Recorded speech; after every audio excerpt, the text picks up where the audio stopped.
Bueno, vamos a seguir haciendo unos problemas simples de redes resistivas, ¿ok? En este caso vamos a ver qué pasa con si tuviéramos una fuente de voltaje no ideal y una fuente de corriente no ideal. En este caso tenemos la fuente de voltaje en serie con su resistencia interna y que está conectada a una carga. Igual aquí una fuente de corriente con su resistencia en paralelo conectada a una carga. ¿Ok? En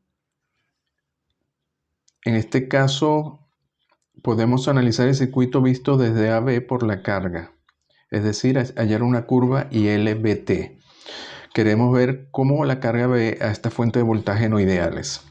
Para que tenemos una fuente de voltaje no ideal, si queremos la característica ILVT es tan simple, aplicamos la ley de voltaje de Kirchhoff, nos daría entonces que V0 tendría que ser IL y R0, la caída acá más VT.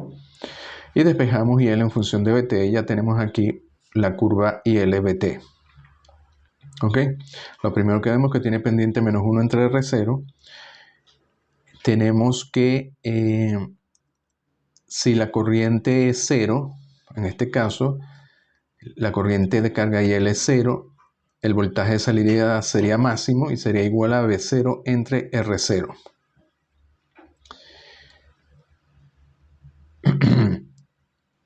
Y si el voltaje si la corriente fuera 0, perdón, el voltaje de salida sería el voltaje que aparece aquí en voltaje en circuito abierto.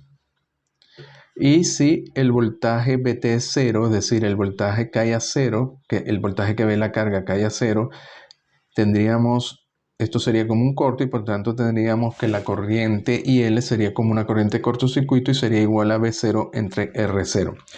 Básicamente lo que vemos es que si la carga la fuente, que es no ideal, puede llegar un momento donde el voltaje que ve la carga, que es producto de la fuente no ideal, se hace 0.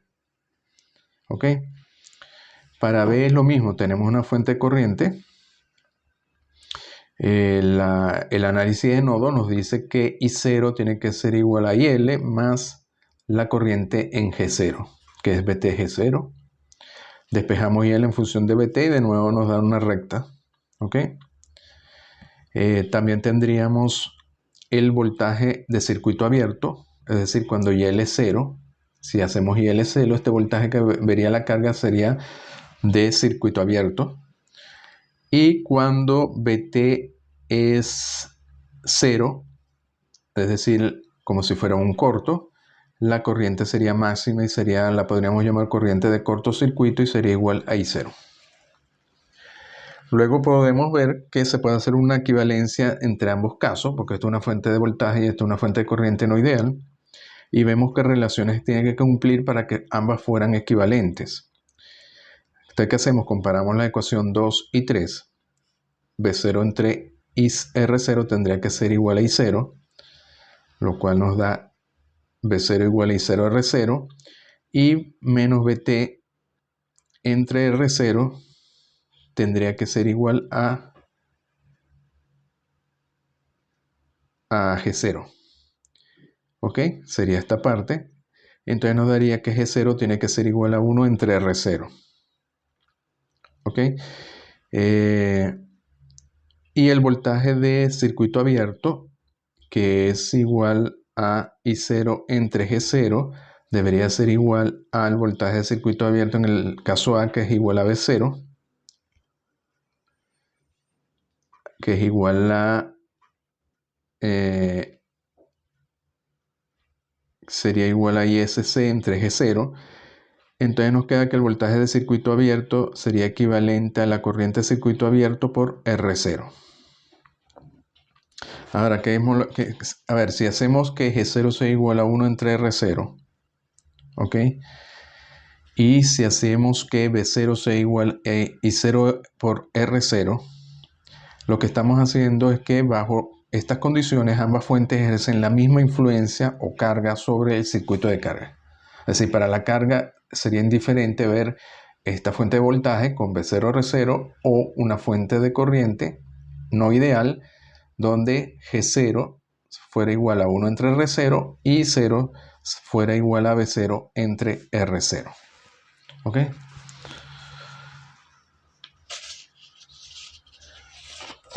A ver, luego tenemos otro ejercicio resistivo. Es un ejercicio bastante simple, ¿no? Nos dice, usa el análisis de nodos para determinar el voltaje a través de la resistencia de 5 ohmios, esta resistencia aquí entre B y C, y la corriente en la fuente de 12, a través de esta fuente, ¿no? Que tenemos aquí dos fuentes independientes y una resistiva.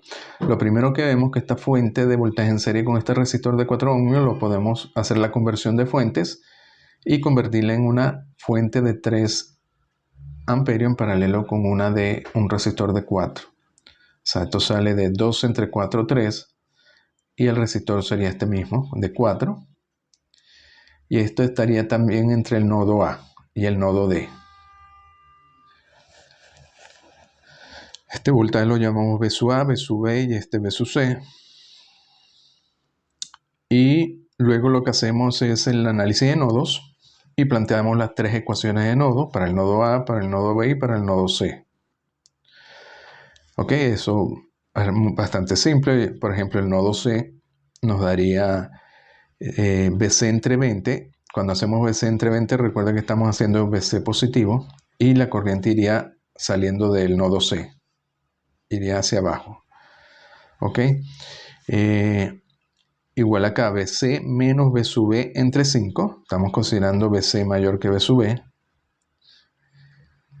Luego tendríamos BC menos B sub A entre 4. Y como las corrientes las estamos considerando positivas si salen del nodo, esta corriente de 9 amperios está entrando, entonces sería negativa. Y por tanto tiene que ser igual a 0. Luego hacen un poquito de álgebra y llegan al sistema de 3 ecuaciones con 3 incógnitas. Tendríamos la incógnita B sub A, B sub B y B sub C. Y lo resuelven, ¿no? Nos darían estos voltajes para B sub A, B sub B y B sub C. ¿Cómo lo resuelven? Bueno, hoy en día ya no lo van a hacer manualmente porque todas las calculadoras científicas pueden resolver el sistema de ecuaciones, ¿no? Dependiendo de lo avanzada que sea, algunas resuelven un sistema de ecuaciones de 3, 4, 5, 5 por 5, es decir, 5 ecuaciones con 5 incógnitas. Y la más avanzada incluso pueden resolver sistemas más grandes, ¿no? Y si no, pueden ir a internet. En internet pueden conseguir páginas web donde pueden meter las ecuaciones y el sistema, la página se lo resuelve. Bueno, luego, ¿qué nos pedían el voltaje a través del resistor de 5 ohmios? Bueno, eso sería el voltaje V sub B C. Recuerden que el voltaje V sub B C se lee como V sub B menos V sub C, porque estaríamos diciendo la caída de voltaje entre B y C. Pero B y C lo conocemos. Ya lo calculamos, entonces podemos hallar V sub BC, que sería la caída de voltaje en el resistor de 5 ohmios. Y luego para la corriente sobre la fuente de 12 voltios independiente, ¿qué hacemos? Bueno, sabemos que este voltaje V sub A en el nodo A es el mismo que aparece aquí. A pesar de la conversión de fuente, eso nos afectó. Esto sigue siendo V sub A y esto también. Entonces, como tenemos V sub A, que ya lo conocemos, podemos calcular la corriente I sub AD, en este sentido, como V sub A menos 12 entre 4. Y nos daría menos 2. Eso quiere decir que la corriente realmente va del nodo D al nodo A. Como ves, eso es bastante sencillo, ¿no? A ver, vamos a ver otro problema. En este caso nos piden determine I2 la corriente sobre R4 usando el circuito, usando el principio de superposición. Entonces, que vemos aquí, tenemos dos fuentes independientes. Esta V1 de 9 voltios, una fuente de corriente I0 independiente de 3 amperios y una fuente de corriente dependiente V A entre 3, que depende de V. El voltaje entre el nodo A y la referencia, o a través de R2 igual a 6 ohmios. Entonces, como es el principio de superposición, primero la fuente es independiente, no la dependiente no la podemos tocar. La fuente independiente la vamos a anular una a una. Entonces comenzamos con I0, la anulamos. Se abre entre A y B, queda abierto y nos quedan dos circuitos simples aquí. Recuerden cuando tienen esta forma, Estos circuitos independientes de este, siempre. ¿Ok? Pues lo pueden ver aquí, esta corriente IS1 que sale por acá, vuelve a entrar aquí, así que está en esta mallita, en este lazo. Y por aquí no puede ir corriente. Igual aquí la corriente que viene por acá es esta misma corriente y por tanto por acá no hay corriente. Entonces son dos circuitos independientes. Bueno, esto es muy simple, ¿no? Lo pueden ver acá y se podemos calcular I2. Es decir, este sería I2 con I0 igual a 0. Y ahora vamos a hacer B1 0, es decir, un corto. Y en este caso tenemos que calcular I2. Bueno, esto es una red un poquito más compleja, pero ¿qué hacemos? Definimos I'. I' por el nodo B sería I' sería igual a B sub A entre 3 menos 3. ¿Ok? Y I2 sería, luego I2 lo podemos calcular sabiendo I', como esto es simplemente un divisor de corriente. Entonces sería I2 por 40 entre 40 más 10, que es 50 por I'. ¿Ok? Y como nos queda expresado en función de B sub A, planteamos una ecuación en el nodo A que nos diría, bueno, la corriente que entra a 3 sería igual a B sub A entre 6 más B sub A entre 3. Resuelven, nos da B sub A y con eso hallamos I sub 2 cuando B1 es 0. Y para hallar B sub 2 al final, ¿qué hacemos? Como usamos el principio de superposición, sumamos las dos. Sumamos 0,8 y sumamos 8 quintos. Entonces nos da I0 positivo 0,8 amperios. Bueno, como ven es bastante simple, ¿no? Solo es cuestión de un poco de práctica y de plantear correctamente las ecuaciones de nodo o de malla. Bueno, hasta el próximo vídeo.